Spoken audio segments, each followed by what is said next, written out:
Olá, queridos irmãos e irmãs, sejam bem-vindos ao nosso canal e à reflexão diária de hoje, dia 15 de fevereiro, terça-feira da sexta semana do tempo comum. Evangelho de hoje, Evangelho de Marcos, capítulo 8, versículos do 14 ao 21. Naquele tempo, os discípulos tinham se esquecido de levar pães. Tinham consigo na barca apenas um pão. Então Jesus os advertiu: prestai atenção e tomai cuidado com o fermento dos fariseus e com o fermento de Herodes. Os discípulos diziam entre si: é porque não temos pão.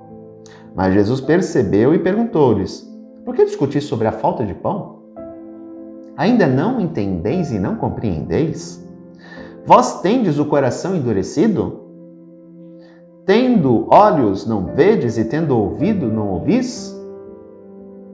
Não vos lembrais de que quando repartis 5 pães para 5.000 pessoas? Quantos cestos vós recolhestes cheios de pedaços? Eles responderam: 12. Jesus perguntou: e quando repartis 7 pães com 4.000 pessoas, quantos cestos vós recolhestes cheios de pedaços? Eles responderam: 7. Jesus disse: e ainda não compreendeis? A questão não era o pão físico.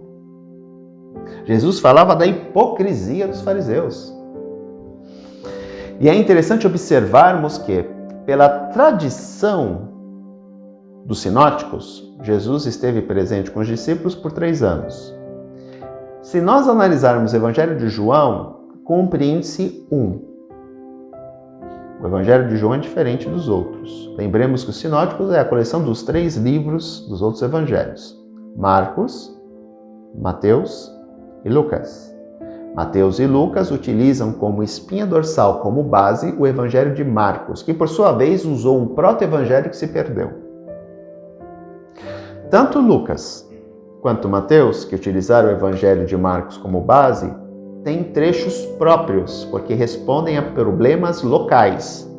Exemplo, o texto de Lucas possui um texto que não está em nenhum outro livro dos evangelhos. Não está presente nem em João, nem em Marcos e nem em Mateus, que é o texto do filho pródigo. Só está em Lucas. Em Mateus, há uma característica própria. O evangelho de Mateus, o evangelho mateano, é um evangelho escrito para judeus. Se nós olharmos a genealogia de Jesus, no Evangelho de Mateus, ela vem de Abraão, o pai da promessa dos hebreus. Se olharmos o Evangelho de Lucas, a genealogia de Jesus começa em Adão, o primeiro homem, porque Lucas escreve para gentios, para pagãos que se converteram ao cristianismo. Mateus não, ele escreve para judeus que se converteram ao cristianismo. Tanto que no Evangelho de Mateus, Jesus é o novo Moisés. Assim como Moisés foi retirado das águas e ele vai para o Egito, Jesus também vai para o Egito. Depois Jesus volta do Egito, como Moisés voltou. Portanto, há similaridades entre Jesus e Moisés, porque Jesus é o novo Moisés.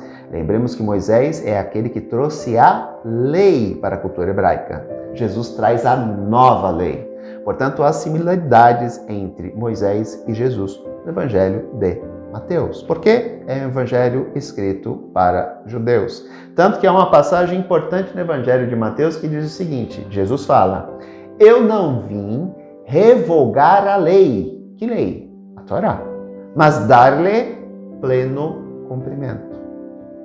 São detalhes, porque Mateus está escrevendo para judeus que viviam a sua fé judaica, que seguiam a lei, mas se converteram ao cristianismo. Por que tudo isso? Para entender que os evangelhos eles têm similaridades, porque Marcos ele escreve um evangelho base, tanto que se nós olharmos o Evangelho de Marcos, é um evangelho curto, porque Marcos é sintético. Marcos, eu acho que tem 16 capítulos. Lucas e Mateus, acho que tem 28 capítulos. Lucas ainda foi escrito o evangelho dele e o Atos dos Apóstolos, que constituem um livro só. Só que a comunidade lucana depois ela se divide.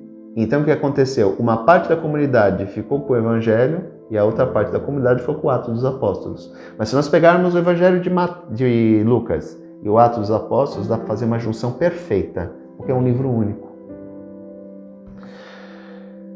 Os fariseus não queriam viver a mensagem real. A hipocrisia. Eles criavam leis, criavam mandamentos, criavam prescrições que eram, na vida cotidiana, na prática da vida, era algo insustentável. As pessoas não tinham como cumprir aquilo. Lembremos que estamos falando de 613 mandamentos e prescrições. Tem gente que não consegue guardar 10 mandamentos na cabeça. Tem gente que consegue guardar os 5 mandamentos da igreja. Como é que vai guardar 613 mandamentos e prescrições, gente? Lógico que não guarda. Pois era isso. Eles pegaram o decálogo, os 10 mandamentos, contido lá no livro Deuteronômio, e criaram mais 603. Nem eles conseguiam viver isso. Mas eles forçavam o povo a viver isso. Por quê? Por causa da hipocrisia. Herodes também. Jesus falava que era o fermento dos fariseus. O que faz a massa ganhar volume, né? Fermento. Fermento que faz crescer. A hipocrisia dos fariseus era como fermento, que fazia com que a lei caísse em descrédito. Por quê? Porque eles queriam que o povo vivesse algo que não poderia ser vivido. Algo impossível de ser vivido. Que nem eles viviam, mas escondiam isso do povo. Daí que nasce o que é hipocrisia? A hipocrisia é eu falar para alguém que eu fazer algo que eu não faço. Por exemplo, amai-vos uns aos outros como eu vos amei. Eu falo para as pessoas amarem, só que eu não amo. Sejam honestos, eu não sou. É eu não viver aquilo que eu falo, que eu prego, que eu anuncio. Isso é hipocrisia. Portanto, a gente tem que tomar muito cuidado para que a hipocrisia dos fariseus não tome conta da nossa vida. É aquelas pessoas que criticam os outros, mas fazem igual. Hipocrisia. Por isso, a gente tem que tomar muito cuidado para não ser os fariseus hipócritas do século XXI. Já falei isso para vocês em outras vezes também. Tem gente que gosta de fazer que as pessoas façam tudo certinho, só que elas mesmas não conseguem. E cobram dos outros, só que também não fazem. É aquele que joga a sujeirinha para debaixo do tapete, né? Critica o outro, que o outro faz isso, que o outro fala aquilo, mas chega em casa, entre 4 paredes. Portanto, tomemos muito cuidado. Procuremos ser os mais autênticos possíveis.